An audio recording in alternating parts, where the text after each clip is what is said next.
Казвам се Едуард Хаджулян.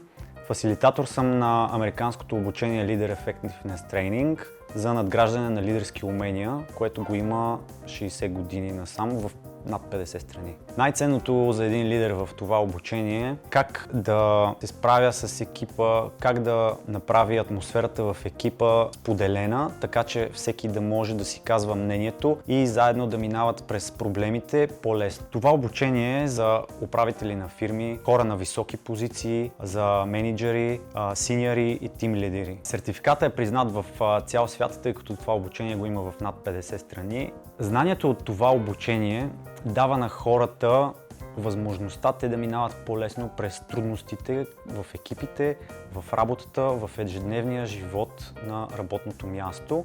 Казвам се Емилия Неткова и от 4 години ръководя екип.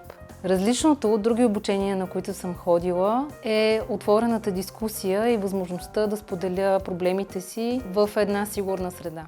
Здравейте, аз се казвам Боряна Георгиева. Повече от 10 години се занимавам с управление на проекти и респективно управление на екипите. Това обучение беше така изключително автентично и ти позволява да минеш през процеса на себепознание, анализ на ситуации служебни или лични и всъщност да видиш как по друг начин би отреагирал в бъдеще.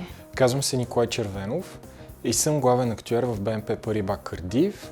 От утрешния ден със сигурност ще започна да проявявам по-силно активното слушане, защото бях свикнал малко или много да бъда авторитарен, а разбрах колко е важно да се слушам в отсрещната страна.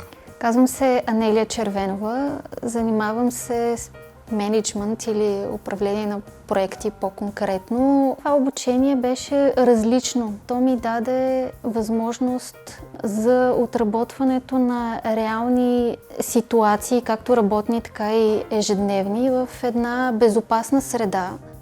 Бих препоръчала това обучение на всеки собственик на бизнес или мениджър на компания, който управлява големи екипи и всекидневно му се налага да говори с различни хора и да жонглира между различни ситуации и вместо да изпада в ситуация на пинг-понг комуникация, да се научи как да се разбира на един език със своите служители или лично в своите взаимоотношения с най-близките си.